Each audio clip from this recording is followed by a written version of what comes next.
রাশিয়ার কাছ থেকে জ্বালানি তেল আমদানি অব্যাহত রাখায় ভারতের উপর আবারও শুল্ক বাড়ানোর হুমকি দিয়েছেন মার্কিন প্রেসিডেন্ট ডোনাল্ড ট্রাম্প। তিনি বলেছেন, রাশিয়ার কাছ থেকে তেল কেনা বন্ধ না করলে খুব দ্রুত দিল্লির বিরুদ্ধে আমদানি রপ্তানি শুল্ক বাড়ানো হবে।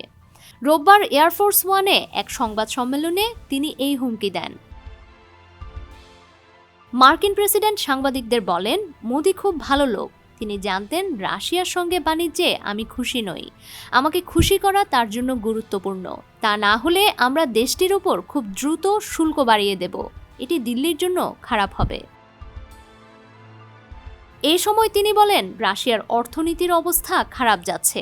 যুক্তরাষ্ট্র 2025 সালে আমেরিকা ফার্স্ট নীতির আওতায় বিভিন্ন দেশের উপর আমদানি শুল্ক বাড়ানোর নতুন নীতি ঘোষণা করে। এর উদ্দেশ্য ছিল যুক্তরাষ্ট্রের বাণিজ্য ঘাটতি কমানো, অভ্যন্তরীণ শিল্প রক্ষা এবং নির্দিষ্ট ভূরাজনৈতিক নীতির চাপ সৃষ্টি করা। ভবিষ্যৎ হোক নিরাপদ, বিনিয়োগ হোক বিশ্বস্ত, আর আমার পছন্দ সল্ট বে। ওয়েলকাম টু সল্ট বে। রয়টার্স জানায়, ট্রাম্প এমন সময় এই হুঁশিয়ারি দিলেন যখন ভেনেজুয়েলার তেল সম্পদের উপর নিয়ন্ত্রণ আরোপের কথা ভাবছে ওয়াশিংটন।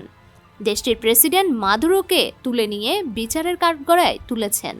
এর আগেও রাশিয়ার সঙ্গে বাণিজ্য করায় ভারতের উপর শুল্ক বাড়িয়েছিলেন ট্রাম্প। মাদুরোকে আটক করার পর ভারত সতর্ক কূটনৈতিক অবস্থান নিয়েছে।